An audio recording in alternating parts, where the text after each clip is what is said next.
থেকে 21-2200 বছর আগে পৃথিবীতে একজন পয়গম্বরের আগমন হয়েছিল, তার নাম ঈসা রুহুল্লাহ আলাইহিস সালাম।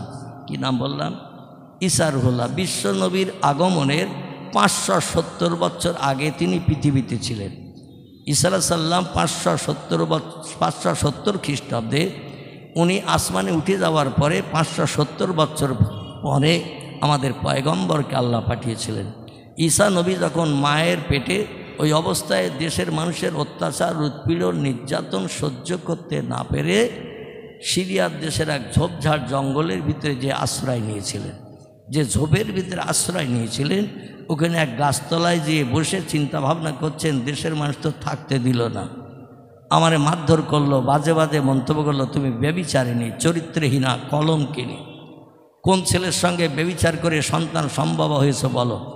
মরিয়ম বললেন, আল্লাহ আলাম, আল্লাহই বেশি খবর রাখেন, আমি কোনো পুরুষের ধারে পাশে যাইনি, কোনো পুরুষকে নিয়ে রাত যাপন করিনি, কিন্তু আমার পেটটা কেন মোটা হলো আল্লাহই বেশি জানেন। ঠিক বলেছেন না ভুল বলেছে? এ দেশের মানুষ বলল, কোন ছেলেটার সঙ্গে রাতের বেলা ব্যভিচারী করেছো, নাউজুবিল্লাহ, চরিত্র নষ্ট করেছো, জীবন যৌবনের ক্ষুধা মিটিয়েছো, ছেলেটার নাম বলো, তার সঙ্গে তোমার বিয়ে দেব, সংসার যাপনের সুযোগ করে দেব। আর তুমি বাইতুল মুকাদ্দাসের খাদেমাগিরি করো। কিসের? বাইতুল মুকাদ্দাসের। এটা মসজিদ না? মসজিদ তো নাকি? বাইতুল মুকাদ্দাস একটা মসজিদ ছিল। এই বাইতুল মুকাদ্দাসের খাদেমাগিরি করো। যে বাইতুল মুকাদ্দাসের ভিত গেড়েছিলেন পয়গম্বর দাউদ নবী, ভিতের উপরে বাকি কাজটা কমপ্লিট করেছিলেন পয়গম্বর সুলাইমান নবী। তবে আপনাদের মসজিদে একটু বড় দেখলাম, বাইতুল মুকাদ্দাসটা বর্তমানে এখনও আছে, ওটা একটু ছোটো ম্যাকারের। কেমন ছোট একটা তথ্য দেই। 3টি গম্বুজ বিশিষ্ট এই মসজিদটা 1,75,000 মানুষ একসঙ্গে জামাতে নামাজ পড়তে পারে। তাহলে এর থেকে ছোট তো নাকি? 1,75,000 মানুষ এখনও বর্তমান 21 শতাব্দীর যুগে একসঙ্গে জামাতে নামাজ পড়ার সুযোগ পায়। জোরে বলুন একটু সুবহানাল্লাহ। এই মসজিদের খাদেমাগিরির কাজ করতেন। আপনাদের মসজিদে মোতাল্লি আছে না? বা কোনো লোক রাখা আছে, ঝাড়ঝুট দেয়, পরিষ্কার পরিচ্ছন্ন করে না? আবার অনেকে মুসল্লিরা এমনি নিজেরাও করে। অনেক বড় মসজিদে দেখবেন মোতাল্লির থাকে, তিনি কাজ করেন। বা এমন করে মসজিদে তোয়াজ খাতিরের জন্য একটা লোক রাখা হয়, মাইনেও দেওয়া হয়। যেমন আমাদের মসজিদে আছে, ঝাড়ঝুট দেওয়া, পরিষ্কার পরিচ্ছন্ন করা, নামাজ পড়তে যাবে তাদের পিপাসা লাগলে সামনে পানির বোতল রাখা, এইসব কাজগুলো করে। তো এই বাইতুল মুকাদ্দাসের ঝাড়ঝুট দেওয়া, পরিষ্কার পরিচ্ছন্ন করা, লোকের উজুর পানি দেওয়ার জন্য এই মরিয়ম আলাইহিস সালাম খাদেমার কাজ করতেন। যখন ওনার পেট মোটা হয়ে গেল, সারা দেশের মানুষ বলল, চরিত্র নষ্ট করা মেয়ে আমাদের মসজিদে কাজ করবে। আচ্ছা, এই মসজিদে কোনো ব্যভিচারী যদি ধরা পড়ে, কোনো মানুষ মার্ডার করেছে প্রকাশ্য যদি ধরা পড়ে, তার কি কাজ করতে দেওয়া হবে বলে মনে হয়? বলে, তোমার মতো লোক মসজিদের কাজ করতে হবে না। তো ওনাকে বলল, হয় ছেলেটার নাম বলো, অন্যথায় মসজিদের ধাপ দিয়ে আর ওপরে উঠবে না। এতেও ওরা খুশি হতে পারল না, বলে দেশ থেকে তাড়িয়ে দে। কারণ ওর দেখা দেখি আর যত মেয়ে আছে তারাও খারাপ হবে। ওর দেখা দেখি আর যত মেয়ে আছে আমাদের এলাকায় খারাপ হয়ে যাবে। এই জন্য ও যেন আমাদের এলাকায় না থাকে, চরিত্রহীনা, কলঙ্কিনী, দ্বিচারিণী, ওরে তাড়িয়ে দে। তাই দেশের মানুষ সবাই মিলে তাড়িয়ে দিল জঙ্গলে। জঙ্গলে যে গাছতলায় যে বসলেন, কোরআনের কথা বলছি, নানি দাদির কোনো কথা বলছি না। সূরা মরিয়ম আলগা করে দেখবেন, তত্ত্ব পেয়ে যাবেন ইনশাল্লাহ। আমি খুব সংক্ষেপ করে বলছি, এখনও বক্তৃতা শুরু করিনি, কিন্তু আমি একটু ট্রাক্টর দিয়ে নিচ্ছি। কি দিচ্ছি? ট্রাক্টর বোঝেন তো নাকি? একটু জমি চষে নিচ্ছি, জমি চষে। কারণ ঘাস বাগানে দানা ছড়ালে চারা হবে না। ঝোপঝাড় জঙ্গলে যদি বুসিরির দানা, পাটের দানা, সরিষার দানা ছড়ান, ঝোপঝাড় জঙ্গলের ভিতরে চারা হবে সব দানায়। আচ্ছা, যদি ট্রাক্টর দিয়ে ঘাস মেরে নিয়ে জমিন বার করে নেন সুন্দর করে, এবার যদি দানা ছড়ান, পাটের দানা, মুসির দানা, সরিষার দানা, একটাও দানা চারা হতে মিট যাবে বলে মনে হয়? মাটির সঙ্গে স্পর্শ পেলে সব চারা হবে না? হবে না? দানা ফুটে চারা হবে। একটুখানি 2-5 মিনিট ট্রাক্টর দিয়ে নিচ্ছি, জমি পরিষ্কার করে নিয়ে দানা ছড়িয়ে দেব। দানা ছড়িয়ে আমি কিন্তু গটু হম, বাড়ি চলে যাব। এই দানা থেকে যখন চারা বেরিয়ে যাবে, চারাগুলো ট্রিটমেন্ট আপনাদের করতে হবে। যখন তেল পাউডার লাগবে দিতে হবে, সেচন লাগবে দিতে হবে, সারের দরকার হলে আপনাদের দিতে হবে। আর আল্লাহর কসম, তেল, সার, পাউডার, সেচন যদি আপনারা ঠিকমতো দিতে পারেন, অবশ্যই গাছ তাড়াতাড়ি বড় হবে। মাঝে মাঝে আমরা চারা যদি কাঠমারা মেরিয়ে যায়, একটু সারটা দেই না, যাতে তাড়াতাড়ি পাশের ক্ষেতের মতো আমার চারাটা সতেজ হোক। এই চারা যখন প্রাপ্ত বা প্রাপ্তবয়স্কা হবে, যখন প্রাপ্ত বা প্রাপ্তবয়স্কা হবে, প্রত্যেকটি চারায় ফল হয় না? হয় না? ফল হয় কি না? আমরা যে চারায় ফল হবে না, ও চারার দানা কি রোপণ করব? জমিনে যত দানা রোপণ করি ফল পাওয়ার আশায়, ঠিক কি না? আপনারা অবশ্যই ফল কর্তন করে ঘরে আসতে পারবেন, তবে একটু ট্রিটমেন্ট করতে হবে। ট্রিটমেন্টের নাম হলো নামাজ, ট্রিটমেন্টের নাম হলো রোজা, ট্রিটমেন্টের নাম হলো কোরআন তেলাওয়াত, ট্রিটমেন্টের নাম হলো জিকির আজগার, ট্রিটমেন্টের নাম হলো তসবিহ তালিল, ট্রিটমেন্টের নাম হলো ইশরাকের নামাজ, ট্রিটমেন্টের নাম হলো এমন করে আওয়াবিনের নামাজ, ট্রিটমেন্টের নাম হলো চাশতের নামাজ, ট্রিটমেন্টের নাম হলো তাহাজ্জুদের নামাজ। ফোঁস করে গোপ্র সাপের মতো নাকের আওয়াজ তুললে আল্লাহর দরবারে জান্নাতের বাগানে যেয়ে ফল খাওয়া সম্ভব হবে না। এই জন্য একটু ট্রিটমেন্ট করতে হবে। আমি নিয়ে যাব আপনাদের সেদিকে। তবে যাদের থলি ভর্তি হয়ে গেছে সন্ধ্যার পর থেকে নিয়ে পর্যন্ত ওয়াজ শুনে, দেখবেন বাজারে চালাক ব্যবসায়ী যারা, ওরা কিন্তু শাকটাকে একটু কম কেনে। কারণ ইলিশ মাছ নিতে হবে, খাসির গোশত নিতে হবে, গলদা চিংড়ি নিতে হবে, আরও ডিম টিম নিতে হবে, এটা ওটা নিতে হবে। এখন পালং শাক, লাল শাক, পুঁই শাকের তাড়ির দাম যদি কম হয় 3 তাড়ি 1.5 টাকা, উই কিনে যদি থলি ভর্তি করে নেন, পরে কিন্তু ইলিশ মাছ আর থলিতে রাখার জায়গা হবে না, খাসির গোশত রাখার জায়গা হবে না। কিছু চালাক খরিদ্দার আছে, তারা শাক কিনতে কিনতে থলি ভর্তি হয়ে গেছে, বলে এখনও তো অনেক মাল কিনতে বাকি, থলিতে তার জায়গা নাই। তবে যারা বুদ্ধিমান চালাক, ওরা একটু থলি যদি ঝাঁকার মেরে নেয়, কি মারে, একটু নাগড়া ঝাগড়া দেয়, 2-4 কেজি মাল কিন্তু আবার রাখা যায়। এ ঠিক বললাম না ভুল বললাম? থলি একটু নাগড়া ঝাগড়া দেবেন, ঝাঁকার মেরিয়ে নেবেন, একটু জায়গা বেরিয়ে যাবে। যাদের ওয়াজ নসিহত সোনার থলি ভর্তি হয়ে গেছে, অনুরোধ রাখবো একটু ঝাঁকার মেরে নেন, 2-1 কেজি, যাতে দামি মাল মশলা নিয়ে বাড়িতে যাওয়া যায়, মেয়েরা খুশি হয়। আপনজন অতিথি আত্মীয় এসেছে, তাদের পরিবেশন করে অন্তত সুনাম অর্জন করা যায়। আল্লাহ এই তৌফিক আমাদের সকলকে যেন দান করেন। সকলে জোরে বলুন আমিন, একটু জোরে বলুন আমিন। আল্লাহ বলছেন ফাস্তামিউ লাহু, একাগ্র চিত্রে মনোনিবেশ করে আমার কোরআন শ্রবণ করো, কারণ যালিকাল কিতাবুল লা রাইবা ফিহি, আমার কোরআনের ভিতরে যত বিষয়ে তথ্য পরিবেশন করা হয়েছে, লা রাইবা ফিহি, কোনো তথ্যের ভিতরে শকসভা, সন্দেহ, মিথ্যা, ভুল কিছুই নাই। ইট ইজ ট্রু ফ্যাক্ট, কোরআনের সব কথা সত্য। একটু চিল্লায়ে বলুন সুবহান। শরীয়তের ফতোয়ার কেতাব, কারবা নাম হেদায়া, কারবা নাম ফতোয় দুর্রে মহতার, কারবা নাম ফতোয় মহিত, কারবা নাম ফতোয় আলমগীর, কারবা নাম ফতোয় কাজী খান, কারবা নাম ফতোয় মারাকিউল ফালা। বিখ্যাত বিখ্যাত ফতোয়ার কেতাবে লেখকেরা লিখেছেন, কোরআনের একটা কথা মানতে কোনো মুসলমান যদি আপত্তি দর্শায়, অস্বীকার করে, বাদ দাওতে কথাটা ঠিক না। পয়গম্বর মোহাম্মদ রসুল্লাহ জবানি, আরবি ভাষায় যাকে হাদিস শরীফ বলা হয়, ইংরেজিতে বলা হয় দ্য সেইন্স অফ মোহাম্মদ সাল্লাল্লাহু আলাইহি সাল্লাম, বাংলায় তারে বলা হয় নবীজির বাণী, নবীজির কথামালা।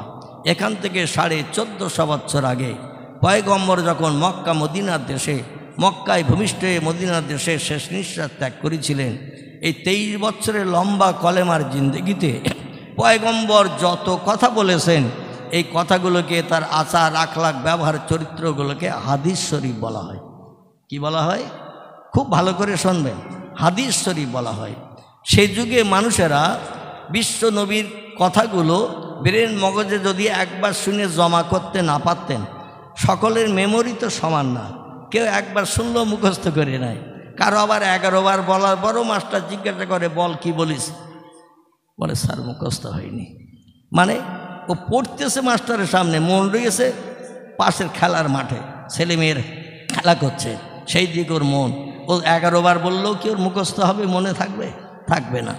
এই জন্য কারো বা মেমোরি ছিল খুব স্বচ্ছ, যেমন হজরতে আয়েশাতুল হুমায়রা রাদিয়াল্লাহু আনহা, ইনি একবার যেটা শুনতেন মরণের দিন পর্যন্ত সেটা ভোলেননি। জোরে বলুন সুবহানাল্লাহ। ইমাম বুখারী রহমাতুল্লাহ আলাইহি নাম আপনারা শুনেছেন, আবু ঈসা মুহাম্মদ ইবনে ইসমাইল বুখারী রহমাতুল্লাহ আলাইহি ইরাকের খোরাসানের বখারা নগরীর কীর্তি সন্তান। উনি যে কথা একবার কানে শুনতেন, যেটা একবার চোখে দেখতেন, জীবনে কোনোদিন মেমোরি থেকে ল্যাপস হয়নি। জোরে বলুন সুবহানাল্লাহ। ইমাম গাজ্জালী রহমাতুল্লাহ আলাইহির নাম আপনারা শুনেছেন, ইনি ওই পর্যায়ের মানুষ ছিলেন। স্কুলে যে মাস্টার যেটা বলতো মেমোরিতে সঙ্গে সঙ্গে পুরো জমা করে নিত।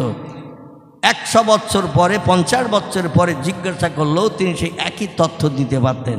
আমাদের বসিরহাটের আল্লামা রুহুল আমিন রহমাতুল্লাহ আলাইহির নাম আপনারা অনেকে কম বেশি শুনেছেন। আল্লাহ পাক তার মেমোরি এমন সাফ করে দিয়েছিল, খিজির আলাইহিস সালামের ইলমে লাদুনির থুতু গেলার কারণে। কি গেলা বললাম? থুতু। থুতু, এই থুতু গাল হা করতে বললো, আর হুজুর হা করেছেন। বসিরহাট হুজুরের, আল্লামা হুজুরের বাড়ি থেকে পশ্চিম দিকে বাম পাশে একটা ক্লাব আছে, সবুজ ক্লাব। কি নাম বললাম? ওই ক্লাবের দক্ষিণ দিকে বড় একটা দিঘি মার্কা পুকুর আছে, নাম তার সোন পুকুর। কি পুকুর বললাম? একেবারে মেন রোডের গায়ে, হাসনাবাদ রোডের গায়ে। এই পুকুরের ঘাটে হুজুর বিকালবেলা কোরআনি তালিম নিয়ে, বসিরহাট তিনিমুহুরী গোপাল খাঁর মসজিদ থেকে কোরআনি তালিম নিয়ে বাড়ি ফিরতেন। জ্যৈষ্ঠ মাসের প্রচণ্ড রোদ, পায়ে হেঁটে চলে যেতেন 16 কিলোমিটার রাস্তা। আবার বাড়ি থেকে 16 কিলোমিটার রাস্তা পায়ে হেঁটে বসিরহাট তিরিমুহুরীতে কোরআন শিখতে আসতেন। আমাদের ছেলেদের যদি এখন বলা হয় কোরআন পড়তে যা 4 কিলোমিটার দূর, ও সাইকেল চাবে না? চাবে না? এখানে বোধহয় চাবে না? চাবে? আলহামদুলিল্লাহ। তাহলে এত চুপ করে আছেন কেন? এখন অনেক ছেলেরা বাপ মায়ের অবস্থার দিকে দৃষ্টি নিক্ষেপ করে বাইকও চাইয়ে বলবে, ঠিক কি না? বলে বাইক দাও, এত পথ যেতে পারবো না। উনি পায়ে হেঁটে হেঁটে যেতেন। ওই সোনপুকুরের ঘাটে হজরতে খিজির আলাইহিস সালাম ইলমে লাদুন্নি থুতু তাকে গালে নিক্ষেপ করেছিলেন। সেখান থেকে নিয়ে বাকি জিন্দেগি আল্লামা হুজুর কেবলা যে জিনিস একবার কানে শুনতেন, যেটা একবার চোখে দেখতেন, টোটাল জিন্দেগিতে মেমোরি থেকে তিনি ভোলেননি। জোরে বলুন একটু সুবহান। আমার ভাইরা, তো পয়গম্বর মুহাম্মদ রাসূলুল্লাহর জামানায় যাদের মেমোরি একটু নর্মাল ছিল, ওরা গাছের পাতায়, চামড়ার গায়ে, পাথরের গায়ে নবীদের জবানি হাদিসগুলো সব লিখে রাখত। কারণ একবার শুনেছি সব কথা মনে না থাকতে পারে, লিখে রাখলে ওটা যখন তখন দেখি আবার মেমোরিতে জমা করা সম্ভব হবে। তো সেই যুগ থেকে চলতে চলতে চলতে চলতে বিজ্ঞানের উন্নতিতে যখন পেপারের আবিষ্কার হলো, কাগজের আবিষ্কার হলো, গাছের পাতা থেকে, চামড়া থেকে, পাথরের ফলক থেকে বিশ্বনবীর জবানিগুলো কালেকশন করে নিয়ে কাগজে লিপিবদ্ধ করা হলো। কাগজে লিপিবদ্ধ করে পুস্তক বানানো হলো। কি বানানো হলো? বই বানানো হলো, বই। এই বইয়ের কারো নাম বুখারী শরীফ, কারো নাম মুসলিম শরীফ, কারো নাম তিরমিজি, কারো নাম আবু দাউদ, কারো নাম ইবনে মাজা, কারো নাম নাসাই, কারো নাম দারমি, কারো নাম দারকুতনি, কারো নাম বাইহাকি, কারো নাম তিবরানি, কারো নাম মুয়াত্তায়ে মালিক, কারো নাম মিশকাতুল মাসাবি, কারো নাম ইবনে হাব্বান, কারো নাম আল হাকিম, কারো নাম আল মুস্তাদরাক, কারো নাম তারগিব, কারো নাম সহিহুল হাসান। এইভাবে বিখ্যাত বিখ্যাত কেতাবের নাম লেখকেরা নামকরণ করেছেন। এই যে হাদিসের কেতাবগুলোর নাম আপনাদের কাছে বললাম, একসঙ্গে সমষ্টি করে দেখা গেছে 3.5 লক্ষের মতো হাদিস নবীজির জবানি এই সহিহ হাদিসের কেতাবের ভিতরে লিপিবদ্ধ আছে। একটু জোরে বলা যাবে না? নারায়ে তাকবীর। বিশ্ব নবীর জবানি সহিহ হাদিস যদি একটা কোনো মানুষ মানতে অস্বীকার করে, কোরআনের একটা কোনো কথা যদি মানুষ মানতে মনে মনে যদি অস্বীকার করে, অবিশ্বাস করে, শরীয়তের সব ফতোয়ার কেতাবে লেখকেরা লিপিবদ্ধ করেছেন, ওই লোকটি আর মুসলমান থাকবে না, লোকটি কাফের সাব্যস্ত হবে। কি হবে? কাফের হবে। আচ্ছা, কাফের ঠিকানা কোথায় হবে? চাচা দাদার কথা। কাফের ঠিকানা হবে জাহান্নাম, এটা কি চাচা দাদার কথা? আল্লাহ কোরআনে সূরা বাকারায় তথ্য কোট করলেন 1450 বছর আগে, ইন্নাল্লাযীনা কাফারু ওয়া কাযযাবু বিআয়াতিনা উলাইকা আসহাবুন নারি হুম ফিহা খালিদুন। জোরে বলুন একটু আল্লাহু আকবার। আল্লাহ বলছেন, নিশ্চয়ই যারা আমি স্রষ্টা আমারে না থেকে বিশ্বাস করলো না, প্রভু বলে স্বীকারোক্তি দিল না, পৃথিবী প্রাকৃতিক নিয়মে চলছে আর চলবে, আসমান জমিন চন্দ্র সূর্য গ্রহ নক্ষত্র সাগর শরীর বানানোর মালিক কেউ নাই, এমনি এমনি হয়েছে। আল্লাহ বলছেন, আমাকে যারা তামাম সৃষ্টির মালিক হিসাবে বিশ্বাস না করবে, ওয়াকাযযাবু বিআয়াতিনা, আমার কোরআনের কথাগুলোকে যারা বিশ্বাস করতে আপত্তি দর্শাবে, মিথ্যা সম্বোধন করবে, বাদ দাও তো 1500 বছর আগের কোরআন, সব ভুলভাল আল্লাহ লিখে দিয়েছে। বর্তমান জ্ঞানের যুগে, শিক্ষার যুগে, বিজ্ঞানের যুগে কোরআনের ভুল কথা মানা যাবে না। আল্লাহ কোরআনে বলছেন, উলাইকা আসহাবুন নারি হুম ফিহা খালিদুন। জোরে বলুন একটু আল্লাহু আকবার। আল্লাহ, নিশ্চয়ই তারা জাহান্নামের কাঠ হবে, নিশ্চয়ই তারা জাহান্নামের ইন্ধন হবে। এবং জাহান্নাম এমন একটি জায়গা, কোটি কোটি কোটি কোটি কোটি কোটি বছর জাহান্নামের আগুনে তারা দগ্ধ হতে থাকবে। লা ইয়ামুতু ওয়ালা ইয়াখরুজ ফিহা, জাহান্নামের কাঠ যারা হবে এদের আগুনে পুড়ে মরণ কোনো দিন হবে না। এবং কোনো বন্ধু এসে কোনো দিন বলবে না, এতদিন তোর খবর পাইনি তাই এখানে দগ্ধ হচ্ছিলি, গতকাল খবর পেয়েছি আজকের এসে গেছি, আর আগুনে পুড়তে হবে না, তোরে বার করে নিয়ে যাব। এরকম বন্ধু জাহান্নামীদের কেউ হবে নাকি? হবে? এই রকম বন্ধু জাহান্নামীদের কেউ হবে না।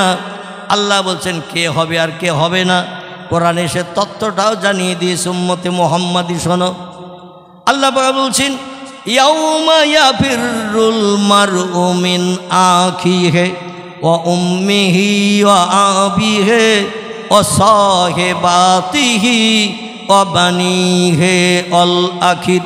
জোরে বলুন একটু আল্লাহু আকবার। আল্লাহ বলছেন, এই দুনিয়ার মানুষ তোমরা শোনো, যেদিন পশ্চিম দিকে সূর্যোদয় করব। কোন দিকে? পৃথিবীর বিজ্ঞানীদের জিজ্ঞাসা করেন, সূর্য কি পশ্চিম দিকে উঠবে? বলে চিরন্তন নিয়ম, পূব দিকে ওঠে, পশ্চিমে ডোবে, কোনোদিন এটা বিশ্বাস করা যাবে না। পৃথিবীর বিজ্ঞানীদের কথা বলছি, ওরা বলছে যেটা চোখে দেখি সেটা বিশ্বাস করি, যেটা চোখে দেখি না কোনোদিন আমরা বিশ্বাস করি না, মানি না। আল্লাহ আছে আজ পর্যন্ত কেউ দেখতে পেলাম না, এই জন্য দেয়ার ইজ নো গড আমরা বলি, আল্লাহ ইজ নাথিং বলি। স্রষ্টা বলতে কিছুই নাই, প্রভু বলতে কিছু নাই। পৃথিবী প্রাকৃতিক নিয়মে চলছে আর চলবে। প্রতিদিন সূর্য উদয় হয়, অস্তমিত হয়, রাত হয়, দিন হয়, নদীতে জোয়ার হয়, ভাটা হয়। এটা ন্যাচারালিক্যাল ডিপার্টমেন্ট, অতীতে হয়েছে, বর্তমানে হচ্ছে, ভবিষ্যতে হবে। এই পরিচালনার মূলে কেউ নাই। একটু জোরে বলুন নাউজুবিল্লাহ, একটু জোরে বলুন নাউজুবিল্লাহ। আল্লাহ কোরআনে তত্ত্ব কোট করে দিয়ে বললেন, যেদিন পশ্চিম দিকে সূর্যোদয় হবে, এজা তুলিয়ে শামসে মাগরিবে হা, যেদিন সূর্য পশ্চিম দিকের গাছের মাথা দিয়ে ডগমগ করে ঠেলে উঠবে, অগুরবের শামসে মাশরিকে হা, এবং পূর্ব দিকে অস্তমিত হতে যাবে, সেদিন 9টা ধানের চাল কটা গোনার সময় কেউ পাবে না। এখন নরসিংহপুরের ভাইদের কাছে যদি জিজ্ঞাসাবাদ করি, 9টা ধানের চাল কটা? কটা? আচ্ছা, বলতে ক মিনিট লাগবে? না না, বলতে ক মিনিট লাগবে? 1 সেকেন্ড তো লাগবে না, আলহামদুলিল্লাহ। কারণ 9টা ধানের চাল 9টা, 1 সেকেন্ডের বেশি 2 সেকেন্ড লাগবে না। সেই খোদার কসম, আল্লাহ যেদিন পশ্চিম দিকে সূর্যোদয় করবে, সেদিন 9টা এই শব্দটা বান্দার মুখে জারি হবে না। সূর্যের রৌদ্র তাপে জর্জরিত হয়ে, রৌদ্রতাপে পিপাসায় কাতর হয়ে, ক্ষুধার যন্ত্রণায় কাতর হয়ে বান্দার মুখ দিয়ে 9টা শব্দ পর্যন্ত বার হবে না। মানুষ এত ব্যতিব্যস্ত হয়ে যাবে। আল্লাহ বলছেন সেদিন বাপ ছেলেরে চিনবে না, ছেলে বাপেরে চিনবে না, মা মেয়ের কাছে কোনো পরিচয় দেবে না, মেয়ে মায়ের কাছে কোনো পরিচয় দেবে না, ভাই বোনের পাশে দাঁড়াবে না, বোন ভাইয়ের পাশে দাঁড়াবে না, আপনজন আত্মীয় স্বজন কেউ কারো দিকে ফিরে তাকানোর সময় পাবে না। সেই দিনটা হলো ইয়াউমাল কিয়ামাত, হাসরের ময়দান। সেদিন হবে ভয়ঙ্কর দিন। ওই দিনের কথা একটু খেয়াল করো। আর ইন্নাল্লাহ আলা কুল্লি শাইইন কদির, আল্লাহ বলছেন আমি হলাম সব শক্তির ঊর্ধ্বে। আমার কোনো কিছু বানাতে তৈরি করতে 1 সেকেন্ডের বেশি 2 সেকেন্ড সময় কোনো দিন লাগেনি, এবং কিয়ামত পর্যন্ত কথা বলেন লাগবে না। বর্তমান প্রযুক্তি যুগের বিজ্ঞানীরা বলছে আল্লাহ বুড়ো হয়ে গেছে। কি হয়েছে একটু জোরে বলুন নাউজুবিল্লাহ। আমরা কি বিশ্বাস করি? ওরা তথ্য দিয়ে বলছে এই পৃথিবী যদি আল্লাহ বানিয়ে থাকে, কারণ খলাকাস সামাওয়াত ওয়াল আরদ, সূরা বাকারা থেকে শুরু করে অনেক সূরার ভিতরে আল্লাহ এই তথ্যটা দিয়েছেন। আসমান বানিয়েছি আমি, জমিন বানিয়েছি আমি। তোমাদের কোনো বিজ্ঞান, দর্শন, ইঞ্জিনিয়ার, ডাক্তার, মাস্টার, ভূতত্ত্ববিদ, ঐতিহাসিক, সাহিত্যিক কেউ এই পৃথিবীর জমিনে কিছুই বানায়নি। অতীতে যা কিছু হয়েছে সব আমারই হুকুমের মাধ্যমে হয়েছে। জোরে বলুন একটু সুবহানাল্লাহ। এই যুগের বিজ্ঞানীরা তত্ত্ব দিচ্ছে মানুষকে বোঝানোর জন্য। আল্লাহ যদি পৃথিবী বানিয়ে থাকে, তো আমরা রিসার্চ করে গবেষণা করে যন্ত্র মেশিন বানিয়ে দেখলাম পৃথিবীর বয়স 1.5 লক্ষ বছরের ওপরে হয়ে গেছে। কত বললাম? আগের যুগের বিজ্ঞানীরা নিত্য নতুন মেশিন বানিয়ে, যন্ত্রপাতি বানিয়ে, বিভিন্ন জীবজন্তুর হাড়, কঙ্কাল, গাছের ডাল টাল, এটা ওটা ঝোপঝাড় জঙ্গল থেকে কিছু নিয়ে মেশিনে ফেলে রিসার্চ করে তত্ত্ব দিয়েছিল পৃথিবীর বয়স 10,000 বছর। কত? তার পরবর্তী বিজ্ঞানীরা বলল 15,000 বছর, তারপরের বিজ্ঞানীরা বলল 40,000 বছর, তারপরের বিজ্ঞানীরা বলল 50,000 বছর। তারপরে বিজ্ঞান আরও উন্নত ধরনের মেশিন বানিয়ে জীবজন্তুর কঙ্কাল, ডাইনোসর থেকে শুরু করে জঙ্গলে বিভিন্ন জীবজন্তুর হাড়গুলো নিয়ে মেশিনে ফেলে রিসার্চ করে বলছে পৃথিবীর বয়স 1 লক্ষ বছর ছাড়িয়ে গেছে। বর্তমান 21 শতাব্দীর যুগের বিজ্ঞানীরা বলছে আমরা আরও ভালো যন্ত্র মেশিন বানিয়ে রিসার্চ করে গবেষণা করে দেখলাম পৃথিবীর বয়স 1.5 লক্ষ বছর ছাড়িয়ে গেছে। এখন এই দুনিয়ার বয়স টোটাল কত, এ তথ্যটা দিতে পারবে কে? একটু জোরে বলেন।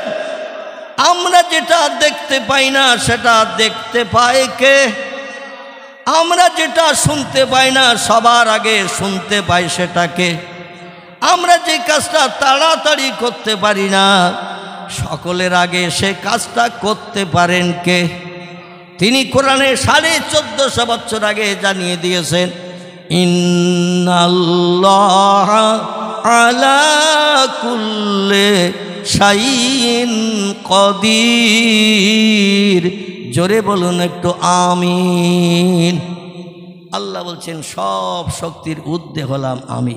তোমরা যেটা দেখতে পাও না সেটা দেখতে পাই সবার আগে আমি।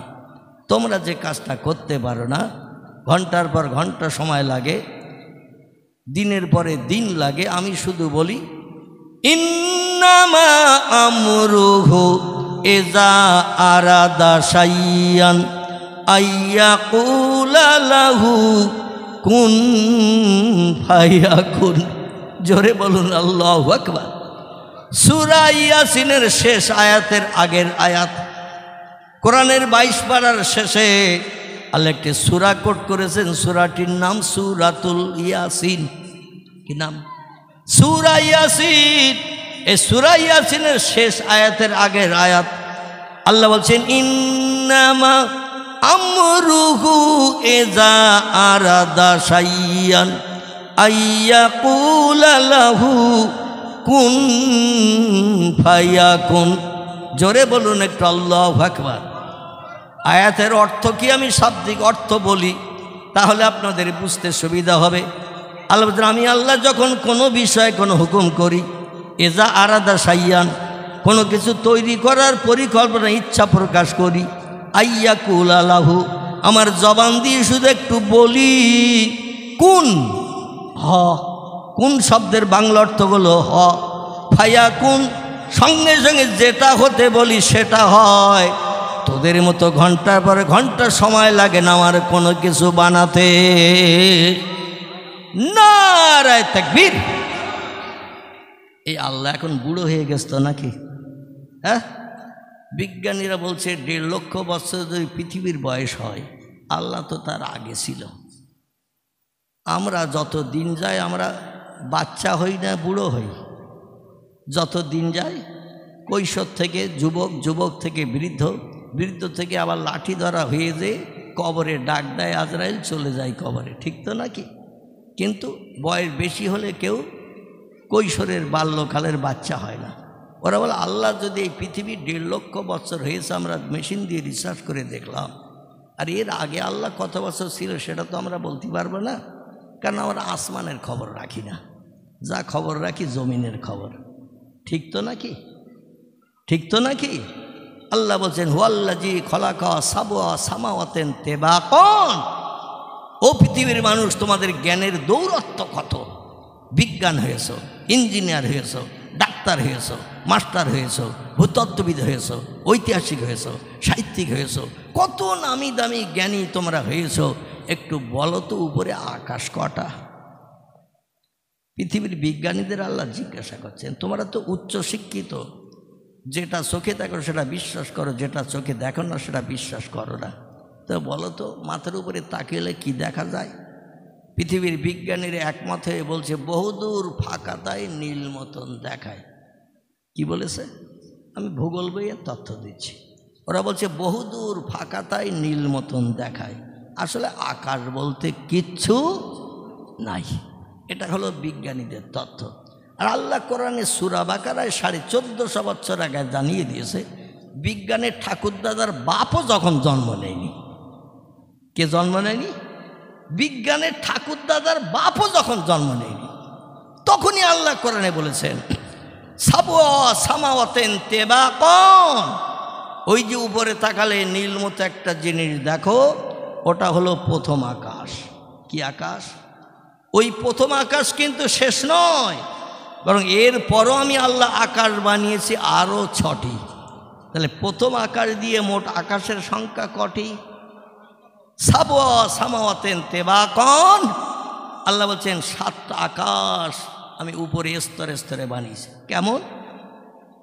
তাফসীরে ফি জিলালিল কোরআন, লেখকের নাম আল্লামা কুতুব রহমাতুল্লাহ আলাইহি। যত তাফসীরের কিতাব আছে, এই তাফসীরের কিতাবের ভিতরে কোরআনের তাফসীর, বুঝতে পেরেছেন? এই তাফসীরের কিতাবের ভিতরে উচ্চ মর্যাদার তাফসীরের কিতাব, নাম তার তাফসীরে ফি জিলালিল কোরআন, লেখকের নাম আল্লামা কুতুব রহমাতুল্লাহ আলাইহি।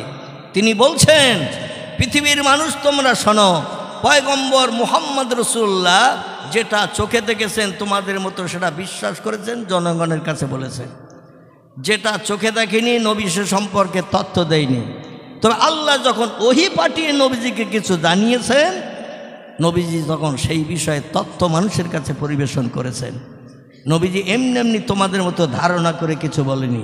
এই জন্য কিয়ামত পর্যন্ত পয়গম্বর মুহাম্মদ রাসূলুল্লাহ একটা জবানি একটা কথা, 3.5 লক্ষের মতো যে হাদিস আছে, একটা হাদিস মিথ্যা প্রমাণ করতে পারবে না।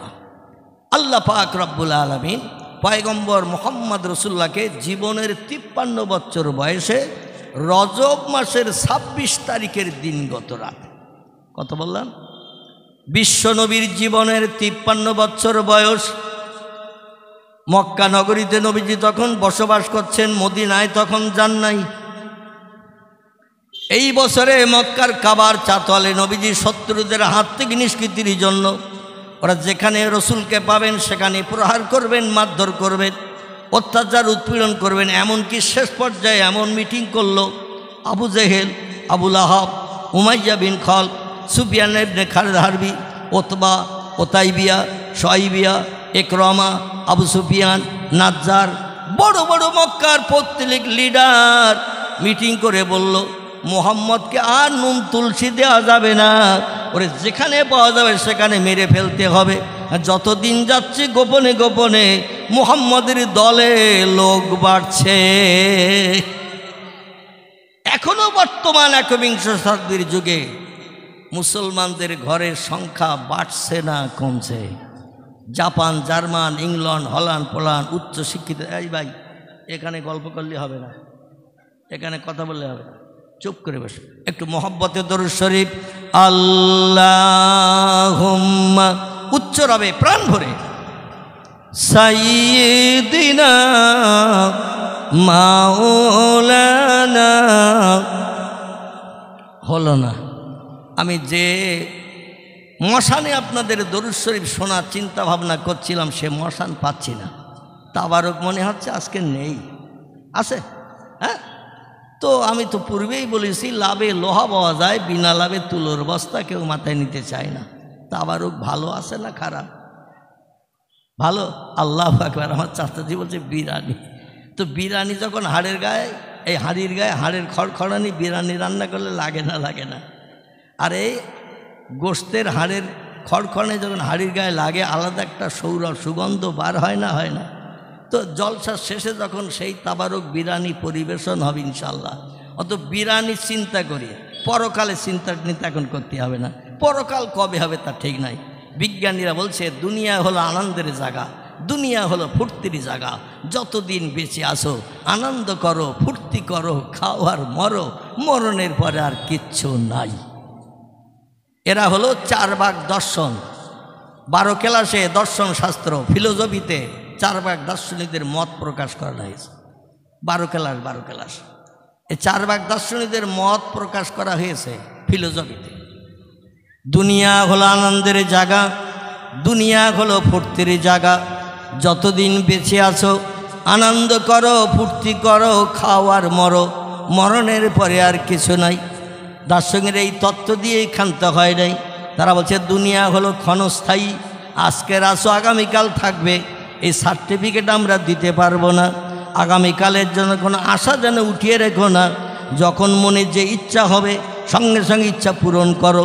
কিছু প্রশ্নকারী বলল ইচ্ছা পূরণ করতে গেলে তো মাল লাগবে। কি লাগবে? মাল মানে কি? টাকা। আলহামদুলিল্লাহ, আপনাদের মগজে তো ভালোই মাল আছে দেখতেছি। একটু তথ্য দেবেন, তাহলে আমার 2-4 কথা বলতে সুবিধা হবে। আর যদি এতে কাবে নিয়ত করে বসেন আমার ওয়াজ মাথায় উঠে যাবে। একটু তথ্য দিলে আমি খুব খুশি হব। মাল লাগবে, মাল মানে টাকা। 4 ভাগ দার্শনিক বলছে ধার করি যদি ঘি ভাত খেতে হয় তো খাও, খেয়ে মরো, মরণের পরে আর কিছু নাই। এটা হলো 4 ভাগ দর্শন। এই পর্যায়ের দার্শনিকেরা বলছে ধার করি যদি ঘি ভাত খেতে হয় তো খাও, খেয়ে মরো, মরণের পরে আর কিছু নাই। প্রশ্নকারীরা বলল টাকা ধার করেছি, উপায় কি? বলে মরে গেলে হয় কবরে নাই শ্মশানে যাবে, যে তোমাদের শেষকৃত্য সম্পন্ন করবে। আর কবরে বা শ্মশানে গেলে পাওনাদার কোনোদিন একটা নয়াও তোমার কাছ থেকে আদায় করতে পারবে না। তাই বলে মনের শখ মনেই রেখে কবরে যাবে, শ্মশানে যাবে, ওটা যুক্তির কথা নয়। ধার করি যদি খেতে হয়, ধার করে যদি শখ মেটাতে হয়, সঙ্গে সঙ্গে ধার দেনা করো, শখ মেটাও। আর তুমি যে মারা যাবে সে তো ও পাওনাদারও জানে না, তুমিও জানো না। মরে গেলে তোমার আর 1 পয়সা দিতে হবে না। আমাদের মুসলমানের ঘরের একজন কবি, মুসলমানের ঘরের কবি, সেও আধ্যাত্মিক জগতের খোদাদ্রোহী বিখ্যাত কবি হিসাবে মর্যাদা পেয়েছিলেন। লোকটির নাম হলো ওমর খৈয়ম। কি নাম বললাম? 4 ভাগ দার্শনিকদের দলের লোক। তবে এ বিধর্মী নয়, হিন্দু, জৈন, শিখ, ইহুদি, খ্রিস্টান নয়, সে মুসলমানদের ঘরের ছেলে। নাম হলো তার ওমর খৈয়ম। তার একটা লেখা বই আমি নাম বলবো আপনাদের কাছে, কলকাতা কলেজ স্ট্রিটে খোঁজ নিলে বইটা পেতে পারবেন। বই পড়বেন আপনার মগজ ঘুলে যাবে।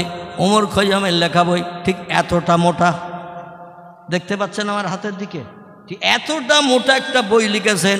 ছন্দের ঝংকারে সব তত্ত্বগুলো লেখা। বিশ্বকবি রবীন্দ্রনাথ ঠাকুরকেও পর্যন্ত হার মানিয়ে দিয়েছেন তিনি। এত সুন্দর ছন্দ জানতেন, প্রতিটি লাইনের শেষে অক্ষরে অক্ষরে মিল দিয়ে দিয়ে তিনি কবিতা লিখেছেন। এই বইটির নাম হলো বাণী চিরন্তনী। কি নাম বললাম? বইটির নাম হলো বাণী চিরন্তনী। লেখকের নাম ওমর খৈয়ম। তিনি বলছেন নগদ যা পাও হাত পেতে নাও, বাকির খাতা শূন্য থাক। দূরের বাঁশি শুনে কি লাভ, মাঝখানে যে বেজায় ফাঁক। এই বেলা ভাই মদ খেয়ে নাও, কাল নিশীথের ভরসা কই। চন্দ্র কিরণ রহিবে যুগ যুগ ধরি, আমরা তো আর রব না সই। বোঝা গেল? তিনি বলছেন নগদ যা পাও হাত পেতে নাও, বাকির খাতা শূন্য থাক। দূরের বাঁশি শুনে কি লাভ, মাঝখানে যে বেজায় ভাগ। মোল্লা মৌলভীর স্টেজে বসে বলে দুনিয়া আমল করো, নামাজ পড়ো, রোজা রাখো, কোরআন তিলাওয়াত করো, তসবিহ তাহলিল করো, দান সাদকা খয়রাত করো, এর প্রতিদান আল্লাহর জান্নাতে পাবে। এটা আলেম ওলামা মৌলভীরা বলে না? বলে না? ওরা বলছে জান্নাত কোথায়? মৌলভীদের জিজ্ঞাসা করেন, তারা অবশ্যই তথ্য দেবে সপ্তম আসমানের উপরে। কোথায়? সপ্তম আসমানের উপরে আল্লাহ বানিয়ে রেখেছেন জান্নাত। কিন্তু ওই জান্নাতে যাবে কি করে তুমি? ভোরবেলা মাঘ মাসের শীতে অজু করে শরীর আড়ষ্ট করলে, মসজিদে যে আবার সূর্য ওঠার আগে জামাতে নামাজ পড়লে, কষ্ট করে শীতে কাঁপতে কাঁপতে বাড়ি আসলে, প্রতিদান তো নসিবে কিছু জোটে না। মৌলভীদের জিজ্ঞাসা করলেই বলে পরে পাবে। উনি বলছেন নগদ যা পাও হাত পেতে নাও, বাকির খাতা শূন্য থাক। বাকি মানে ফাঁকি, ফাঁকি মানে এমটি পকেট, কিচ্ছু নাই। আর জান্নাতে যাবে কি করে? আলেম ওলামারা কোনোদিন বলেনি মরে কবরে গেলে পাখি হয়ে উড়ে যাবে, হেলিকপ্টার পাবে, রকেট পাবে, স্পুটনিক অ্যাপোলো পাবে, তাই নিয়ে উড়িয়ে জান্নাতে চলে যেতে পারবে। আজ পর্যন্ত এমন তথ্য মৌলভীরা দেয় না। কবরে গেলে মাটির ভিতরে চলে যেতে হয়, সেখান থেকে জান্নাতে গেলে তো উড়ন্ত যানের দরকার হয়। বিজ্ঞান কত উড়ন্ত যান বানিয়েছে, রকেট বানিয়েছে, স্পুটনিক বানিয়েছে, অ্যাপোলো বানিয়েছে, উড়োজাহাজ বানিয়েছে, হেলিকপ্টার বানিয়েছে, যেগুলো শূন্যে উড়ে যায়। এরকম তো মৌলভীরা কোনো দিন তথ্য দেয় নাই। আর ওখানে যাও কোনো দিন পৃথিবীর মানুষের পক্ষে সম্ভব নয়। এই জন্য তিনি বলছেন মনে যখন যেটা ইচ্ছা হবে পূর্ণ করো, জীবনের শখ মেটাও, মরণের পরে আর কিছু নাই। আমাদের কোরআন ওই পক্ষে গান গেয়েছে না উল্টো বলেছে? কি আমাদের কোরআন ওদের পক্ষে গান গেয়েছে না উল্টো বলেছে? কোরআন বলছে ইন্নাল্লাযীনা আমানু ওয়া আমিলুস সালিহাতি উলাইকা আসহাবুল জান্নাতি হুম ফিহা খালিদুন। একটু চিল্লায়ে বলুন আল্লাহু আকবার, আর একটু জোরে বলুন আল্লাহু আকবার। আল্লাহ বলছে ইন্নাল্লাযীনা, নিশ্চয়ই যাহারা, আমানু, আমারে না দেখে স্রষ্টা বলে, প্রভু বলে, মালিক বলে বিশ্বাস স্থাপন করলো, ওয়া আমিলুস সালিহাত, আর আমার কোরআনের বিধান মোতাবেক আমলে সালেহা, ভালো কাজ, নেক কাজগুলো করলো, সৎ কাজগুলো করলো, মানুষ মার্ডার করলো না, বিধবার দরজার কড়া নাড়া দিল না রাত 1টার সময়, গরিবের হক ফাঁকি দিয়ে খেলো না, কোনো মানুষের প্রাণ নাশ করে বিবি বাচ্চারে বিধবা এতিম বানালো না, মদের গ্লাসে হাত দিল না, সুদের ব্যবসা করলো না। পৃথিবীতে ও হাল্লালা হালালাহু ও হাররামা হারামাহু। আল্লাহ বলছেন কোরআনে যে বিধান তোমাদের জন্য দিয়েছি দুটি, একটি হলো যেগুলো তোমাদের জন্য বৈধ বানিয়েছি ওগুলো বাস্তব জীবনে রূপদান করো, জীবনে সুখ ভোগ করো, শান্তিতে বসবাস করো। ও হাররামা হারামাহু, কোরআনে যেগুলো নিষিদ্ধকরণ করেছি, হারাম সাব্যস্ত করেছে, তা থেকে দূরে সরে থাকো। উলাইকা আসহাবুল জান্নাতি হুম ফিহা খালিদুন, এরাই হবে জান্নাতের অধিবাসী, স্বর্গের অধিবাসী, বেহেশতের অধিবাসী। অহম ফিহা খালিদুন, যুগ যুগ যুগ যুগ যুগ যুগ ধরে জান্নাতের ভিতরে সুখ ভোগ করতে থাকবে তারা। লা ইয়ামুতু ওয়ালা ইউখরিজ ফিহা। আল্লাহর কোরআন আমাদের মগজ সাফ করে দিয়েছেন, জান্নাতি যারা জান্নাতি হবে এদের মরণ কোনো দিন হবে না। কোটি কোটি কোটি কোটি বছর ধরে জান্নাতে হুর গেলে মানদের নিয়ে আনন্দ ফুর্তি করে সুখে বসবাস করতে থাকবে। এক একটা যুবক পুরুষকে। তিরমিজি শরীফের হাদিস, পয়গম্বর মুহাম্মদ রাসূলুল্লাহ জানিয়েছেন এক একটা যুবককে পরিষেবা দেওয়ার জন্য জান্নাতের ভিতরে বয়স করা হবে মেয়েদের 18 বছর। কত বললাম? 18 বছরে বয়স করা হবে। লক্ষ বছর পেরিয়ে গেল 19-এর মতো দেখাবে না। কোটি বছর পেরিয়ে গেল 21 বছরে মেয়ের মতো দেখাবে না। একই বয়সের থাকবে এবং এক একটা বেটা ছেলে পুরুষের সেবা যত্নের জন্য জান্নাতের ভিতরে আল্লাহ হুর বরাদ্দ করবেন 70টা। কটা? একটু জোরে বলেন। ভয় হচ্ছে 70টা বউ কি করে নিয়ে জান্নাতে থাকবো? খেতে দিতে হবে না, পড়তে দিতে হবে না, আমার ভাইরা বাজার করতে হবে না, রোগ বেমারি হলে ডাক্তার দেখাতে হবে না। সেখানে জীবনে কোনো জান্নাতি পুরুষদের, জান্নাতি হুরদের রোগ বেমারি হবে না। জোরে বলুন সুবহানাল্লাহ। কোনো পোশাক লাগবে না।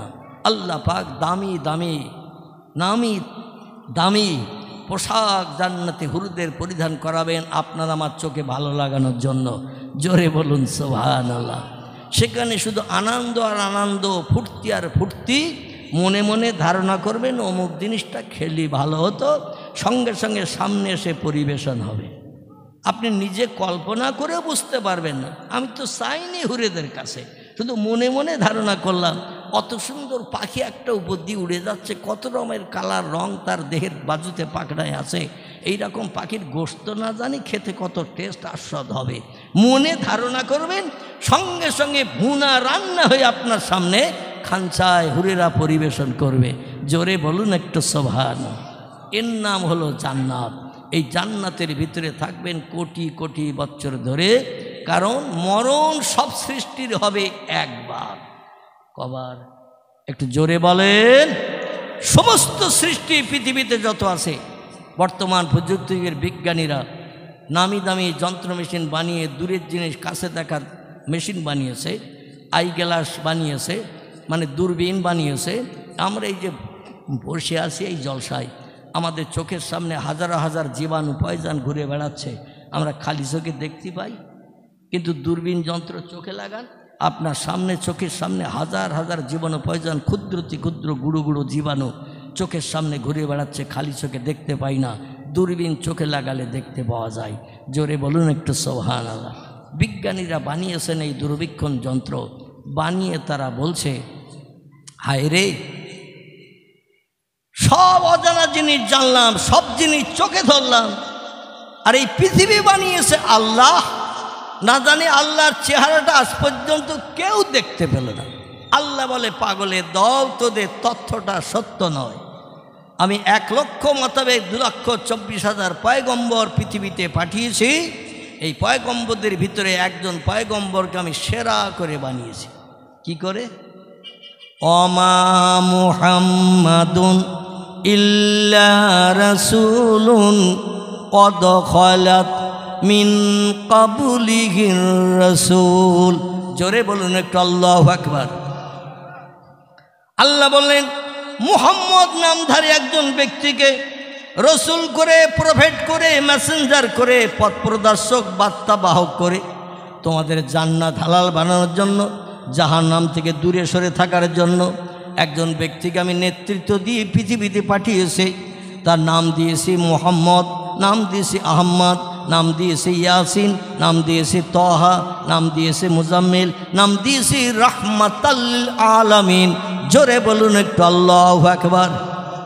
সেই পয়গম্বরকে দিয়ে আমি আল্লাহ পাক আমার নিজের চেহারা সামনাসামনি বসিয়ে রজব মাসের 26 তারিখের দিনগত রাত আমার নিজের খাস কোয়ার্টার আরশ কুরসি, কি নাম আরশ কুরসি, আরশ কুরসি 7ম আসমানের উপরে আরশ কুরসি।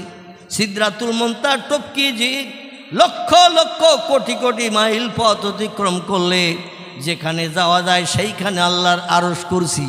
আল্লাহ অতীতে সেখানে বসে বিশ্ব পরিচালনা করেছেন, বর্তমানেও সেখানে বসে বিশ্ব পরিচালনা করছেন, ভবিষ্যতেও করবেন। এই আরশ কুরসি আল্লাহ একদিন আমাদের এই পৃথিবীর জমিনে নামিয়ে নিয়ে আসবেন। যে আরশ কুরসিতে বসে অতীতকাল আল্লাহ বিশ্ব পরিচালনা করেছেন, বর্তমান যুগেও করছেন, ভবিষ্যতেও করবেন। আরশ কুরসি নামিয়ে নিয়ে আসবেন পৃথিবীতে। দুনিয়ার মানুষকে সেদিন দেখিয়ে দেবেন যেটা চোখে দেখতে পাওনি, আজ তোমাদের সবাইকে একসঙ্গে দেখিয়ে দিচ্ছি।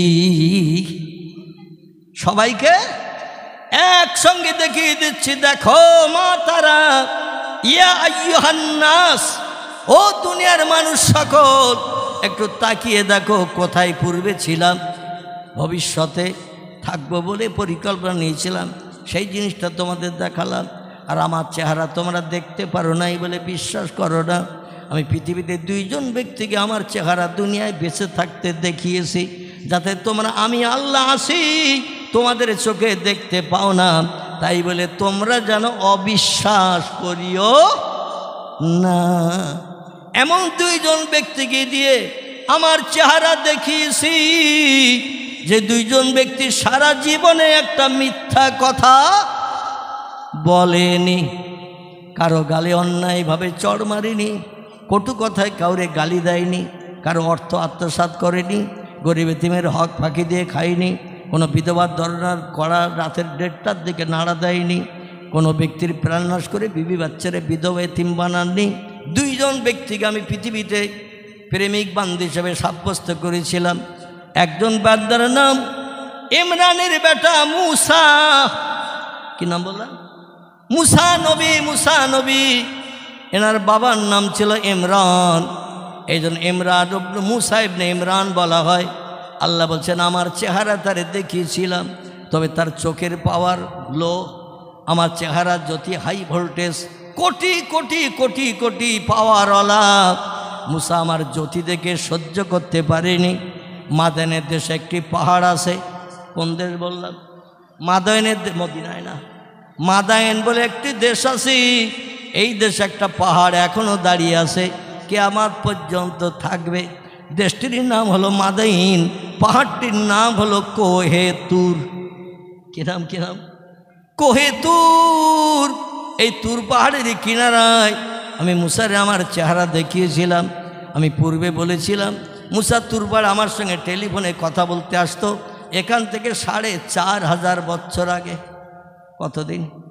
এখান থেকে 4,500 বছর আগে। আচ্ছা, বিজ্ঞান তখন মোবাইল বানিয়েছিল, টেলিভিশন বানিয়েছিল, সিনেমা দেখার কোনো জায়গা বানিয়েছিল, এক জায়গায় বসে পৃথিবীর কোনো জায়গার ফটো দেখার সুযোগ করেছিল?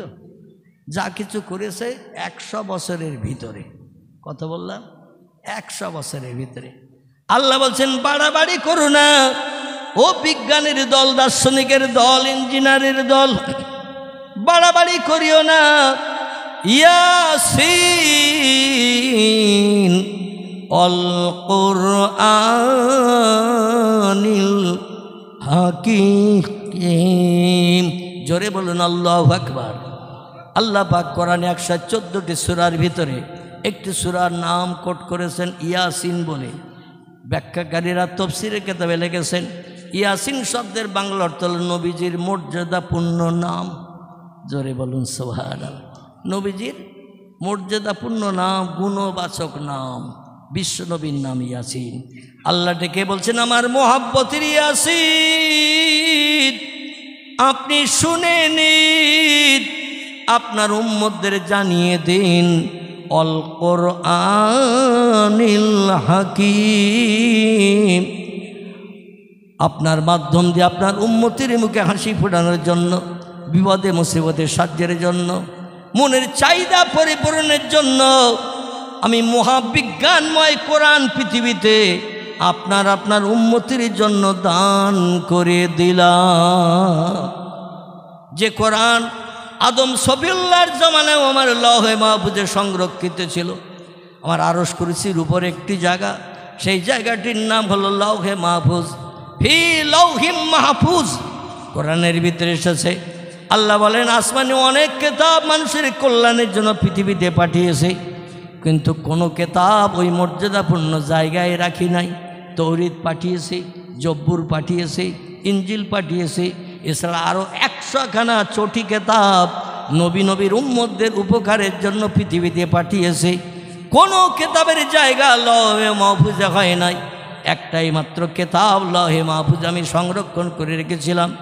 আদম নবী যখন দুনিয়ায় এসেছে তখনও কোরআন ছিল, শীষ যখন দুনিয়া এসেছে তখনও কোরআন ছিল, ইদ্রিস যখন দুনিয়ায় এসেছে তখনও কোরআন ছিল, নুহু যখন দুনিয়া এসেছে তখনও কোরআন ছিল, ইব্রাহিম যখন দুনিয়া এসেছে তখনও কোরআন ছিল, ইসমাইল যখন দুনিয়া এসেছে তখনও কোরআন ছিল, ইসাক যখন দুনিয়া এসেছে তখনও কোরআন ছিল, ইয়াকুব যখন দুনিয়া এসেছে তখনও কোরআন লৌহে মাহফুজে ছিল, ইউসুফ যখন দুনিয়া এসেছে তখনও লৌহে মাহফুজে কোরআন ছিল, মুসা যখন দুনিয়া এসেছে তখনও কোরআন লৌহে মাহফুজে ছিল, এমন করে হারুন যখন দুনিয়া এসেছে তখনও কোরআন ছিল, দাউদ যখন দুনিয়া এসেছে তখনও লৌহে মাহফুজে কোরআন ছিল।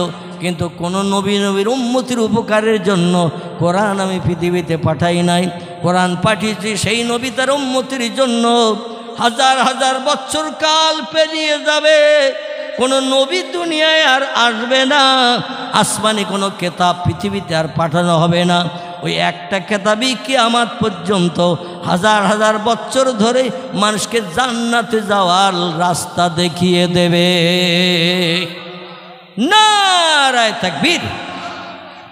আল্লাহ বলেন আমার কোরআন হলো মহাবিজ্ঞান, কোরআন হলো বিজ্ঞানের ঠাকুর দাদার বাবা, বা তার উপরে যদি কিছু বলেন তাও বলতে পারবেন। কোরআনকে আমি মহাবিজ্ঞানময় করে পাঠিয়েছি। পৃথিবীর বিজ্ঞানীরা কিয়ামত পর্যন্ত ভিক্ষুকের ন্যায় আমার কোরআনের কাছে হাত পেতে দাঁড়িয়ে থাকবে, আর আমার কোরআন নিত্য নতুন তথ্য দিয়ে হাজারো হাজার যন্ত্রপাতি মেশিন বিজ্ঞানীদের মগজে বানানোর জন্য পরিবেশন করতে থাকবে। উম্মতে মুহাম্মাদিরা সব নবীর উম্মতের থেকে বেশি দামি। হাসরের মাঠে 1 লক্ষ মোতাবেক 2,24,000 পয়গম্বরের উম্মতেরা হাসরের মাঠে হাজিরি দেবে, কিন্তু কোন নবী তার উম্মতের উপকারের দায়িত্ব পালন করতে পারবে না। প্রথম জান্নাত উদ্বোধন করবেন যারা, তারা হলাম আমরা। কারা? তারা হলাম আমরা। আল্লাহ পাক অতীতে যত পয়গম্বর পৃথিবীতে পাঠিয়েছেন সব পয়গম্বরের উম্মতেরা হাসরের মাঠে দাঁড়িয়ে থাকবে, সূর্য রৌদ্র সহ্য করতে পারবে না। জীব সূর্যের রৌদ্রে পিপাসায় নাভির নিচে পর্যন্ত লম্বা হয়ে বেরিয়ে আসবে। সূর্যের রৌদ্র তাপে মাথার চামড়া ভেদ করে, হাড় ভেদ করে ঘিনুগুলো টকবক করে, হাঁড়িতে আগুন দিয়ে রান্না করলে যেমন রান্না হয় ওই রকম করে ঘিনুগুলো টকবক টকবক করে ফুট নেবে। পৃথিবীর মাটিগুলো পানির নাই গলে যে রড জ্বালালে যেমন গুড় হয়, গুড়ের ফুট নাই, তামাম পৃথিবীর মাটি রড জ্বালানো গুড়ের মতো ওই রকম টকবক করে ফুট নেবে। আল্লাহ নবী বলছেন সেদিন মানুষ পিপাসায় এত কাতর হবে, 7টা সাগরের পানি যদি তার সামনে ধরা হয় ও পানি দেখে বলবে বঙ্গোপসাগর, ভারত মহাসাগর, প্রশান্ত মহাসাগর, ভূমধ্য সাগর, লোহিত সাগর, নীল দরিয়া, আরব সাগর আছে না? আচ্ছা, সব সাগরের পানি যদি একটা লোকের বলায় খেয়ে শেষ কর, কতটা খাবে বলে মনে হয়? যে সাগরের পানির গভীরতার শেষ নাই।